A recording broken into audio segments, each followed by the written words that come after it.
I'm losing my voice a bit. I've done 12 speeches already. I really don't want any further Theresa May moments. I'm sorry. Chair, conference, it's a privilege to be at the opening of this debate. On behalf of my good friends Nia Griffith and Kate Ossamore, their shadow teams, including Liverpool's very own Dan Carden,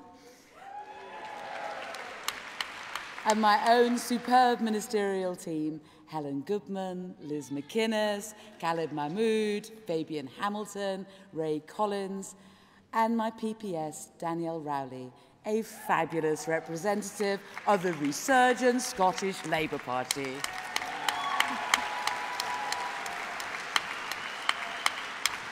And it's wonderful to be back in Liverpool, isn't it? A city that we really didn't think could get any more Labour. And where last year we won 37,000 more votes than in 2015. Our biggest ever vote in this city.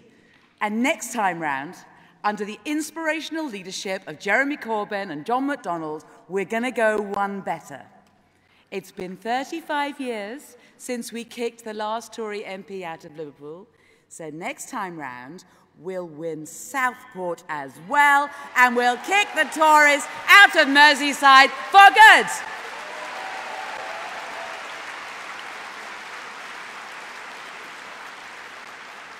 At conference, we all know that this is a year of important anniversaries in the history of our socialist movement, a movement that has always been based on the unstoppable momentum of the masses, the incredible inspiration of courageous individuals, and a core belief that injustice done to any of us is injustice done to all of us, wherever we are in the world. And this year of anniversaries, we start by celebrating 150 years of the TUC. 150 years spent fighting for workers, not just in Britain, but across the globe, and stronger than ever today, thanks to the leadership of Frances O'Grady. And thanks to the Labour leadership, which now respects the representatives of our workers, rather than treating them with deliberate contempt.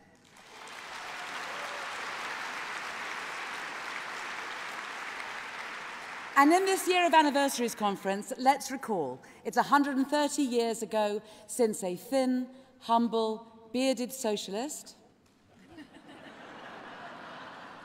It's funny how those men can change the world, isn't it? A Frenchman called Pierre de Gaeta sat down and wrote a new melody for some old lyrics and created the song that we now know as the Internationale, which inspires the working class of Europe and shook the ruling class because it rejected war, rejected exploitation, and urged the human race to unite.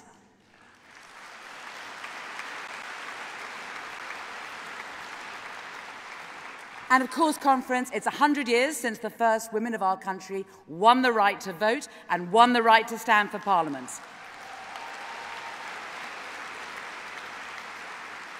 Now, don't let anybody ever say that we were given those rights, girls, because the women who came before us weren't given anything. They fought for those rights, they suffered for those rights, and some of them died for those rights, and everything that we now enjoy was won for us by those brave and brilliant women.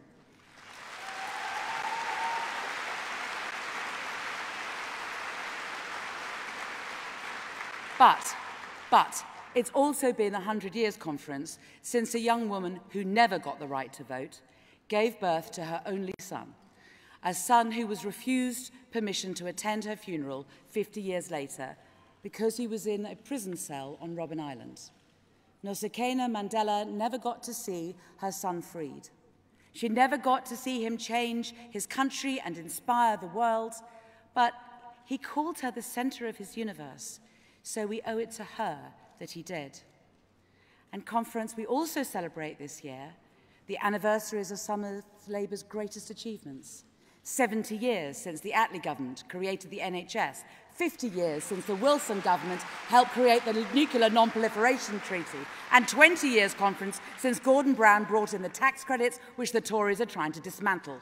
20 years since Tony Blair secured the Good Friday Agreement, which the Tories are trying to jeopardise, and 20 years since the Labour government declared the devolution revolution, which the Tories are trying to ignore as they hurtle towards a false choice between the Chequers deal and no deal, either one of which will kill jobs and growth all across the country, and neither of one of which we will ever accept.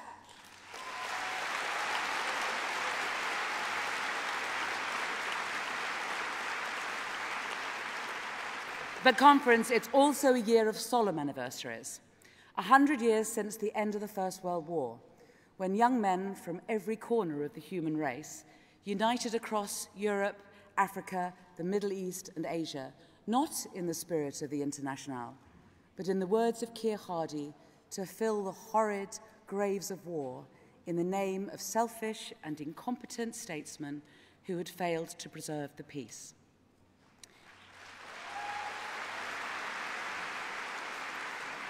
And it's 70 years, too, conference, since the assassination of Gandhi, and 50 years since Martin Luther King and Robert Kennedy, 3 men of peace, 3 men of hope, all shot dead because they believed in an alternative to violence and hatred and war.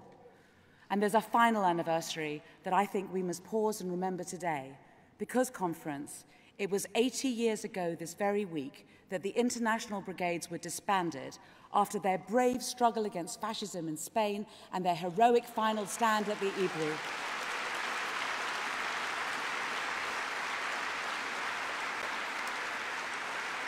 And we pay tribute today to those brave men and women, including one of this city's greatest sons, the legendary Jack Jones.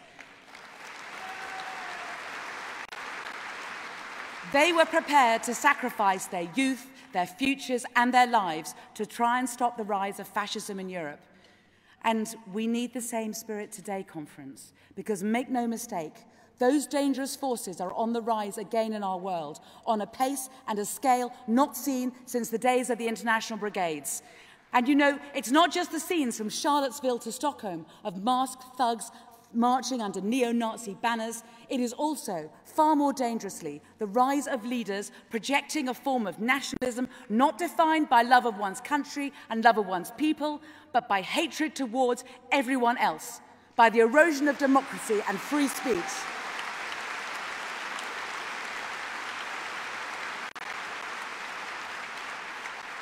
And by the demonization of any minority, any religion, and indeed any media outlet deemed to be the enemy.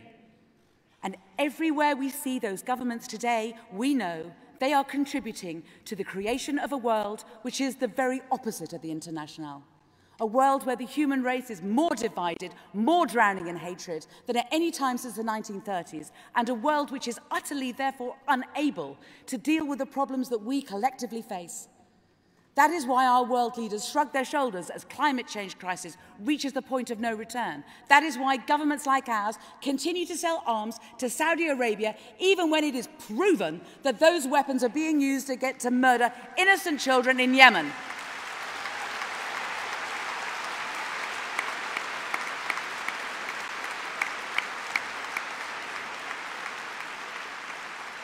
That is why in the war in Syria too, it remains so intractable and destructive, with dozens of major countries involved not striving to stop it, but playing their own lethal power games with other people's lives. And that is why North Korea can happily continue developing their bomb, Iran can help Nazanin jail for a 3rd year, Myanmar and Cameroon can slaughter their own citizens at will, Russia can act with impunity not just in Syria but in Salisbury, and Donald Trump can tear up treaties it took other leaders years to agree, all because, conference, the world order has been turned into a global free-for-all, and the leadership to fix it is simply not there. But, conference, it's here. It's here in this hall, it's here on this stage, and it's here in Jeremy Corbyn.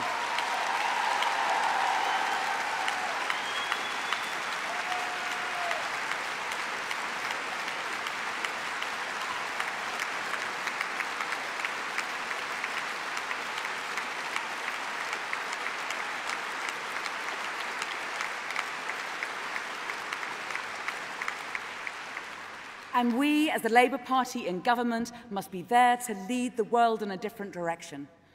So with Mia Griffith's leadership, we will support our forces, maintain 2% defence spending, invest more in peacekeeping, respect our international treaties, and never hesitate to defend ourselves, our allies, and our citizens abroad. But equally, we will never, as a party, go back to supporting illegal, aggressive wars of intervention with no plans for the aftermath and no thought for the consequences, whether in terms of innocent lives lost or the ungoverned spaces created, within which terrorist groups can thrive. And with Kate Osimore's leadership, we will rise to the challenge that Nelson Mandela set this conference 18 years ago, when he told us one of Labour's major political and moral tasks in the 21st century was to become once more the keepers of our brothers and sisters all around the world.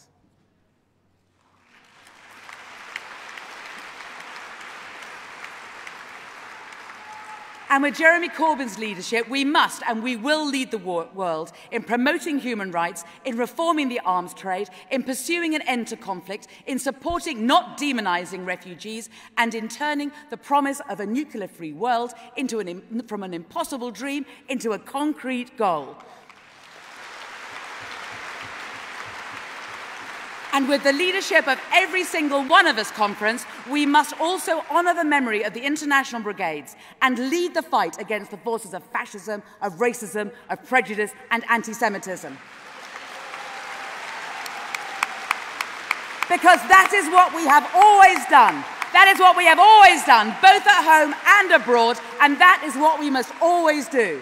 We must always do that. We were there in Spain fighting Franco in 1936. We were there in Cable Street that same year, fighting alongside the Jewish community to stop the black shirts.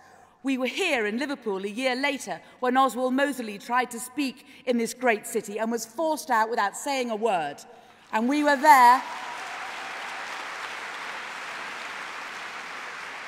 And we were there in the 1980s. I was there myself when we marched against the National Front. And let's remember, conference, we won all those battles.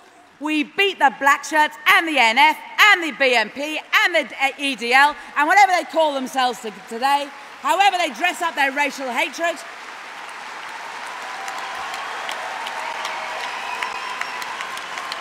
And we are there in the same streets telling the fascism, no pasarán, no pasarán.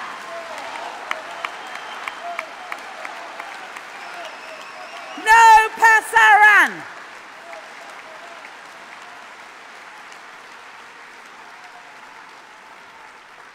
And when we look back on all those battles, stretching back 80 years, I make a simple point. It wasn't the Tories assembling in the streets to fight the forces of fascism. It has been the men and women in this room. It's been Jack Jones and Jeremy's parents. It's John Landsman and Len McCluskey, Diane Abbott and Dawn Butler, Jeremy Corbyn and John MacDonald. And so while I make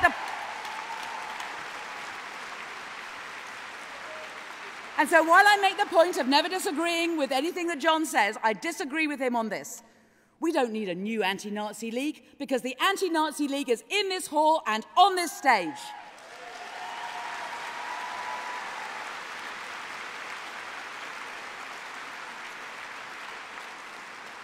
The conference, let me speak to you about something from the depths of my heart and my soul, and I say something I never thought that I'd have to say in my lifetime as a Labour member and an activist.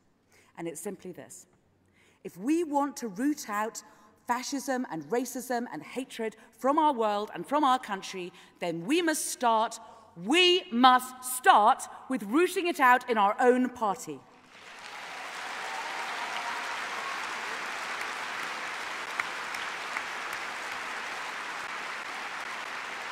And we all support the Palestinian cause, and we are all committed to recognise the Palestinian state when we get into government.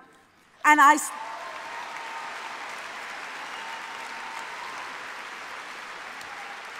stand here with no hesitation when I condemn the Netanyahu government for its racist policies and its criminal actions against the Palestinian people.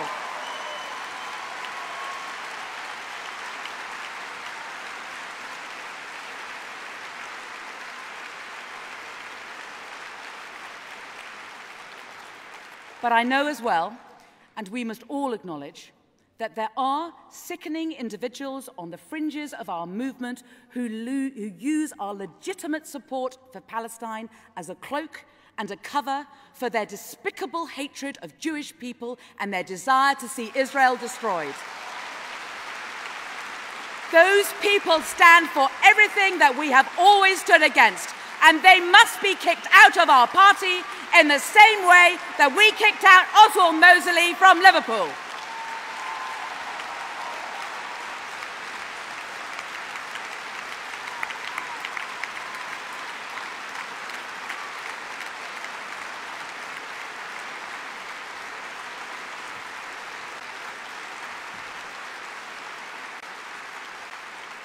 And Conference, there is something more.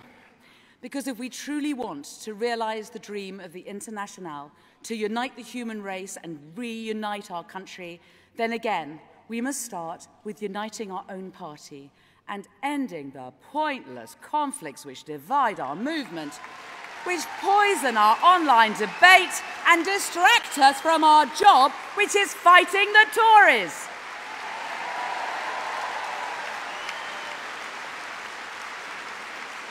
Because as Gandhi said, we but mirror the world. If we could change ourselves, the world could also change. But if we can't show the strength to change ourselves, to change the way that we behave to each other, how can we ever hope to change the country and aspire to change the world? But if we can do all that, just think what we are capable of. Just think what history we can make in government. Just think what we can achieve that future Labour conferences will remember as great anniversaries in their turn. And I want to close with a story told by Dolores Gomez about the siege of Madrid in 1936, when every day she and her fellow citizens expected their streets to fall to the fascist forces surrounding the city. And sure enough, one day they heard a huge army on the march. Ironclad boots, she said, men marching silent, severe, with rifles on their shoulders and their bayonets fixed, making the earth tremble under their feet. And she and others crouched on the balconies overlooking the street, their rifles cocked and their grenades ready to be thrown, just waiting for the order to attack. But then, she said, the army began to sing. And a thrill goes down the spines of people. Is this a dream? Said women who were sobbing. But no, it wasn't. The men marching down the street had started to sing the Internationale, each in their own language, in French and Italian and German and English, the men of the International Brigade, all singing different words, but all with the same meaning. That when any of us is under attack from the forces of hatred, prejudice and exploitation, we are all under attack and we must unite and fight back together.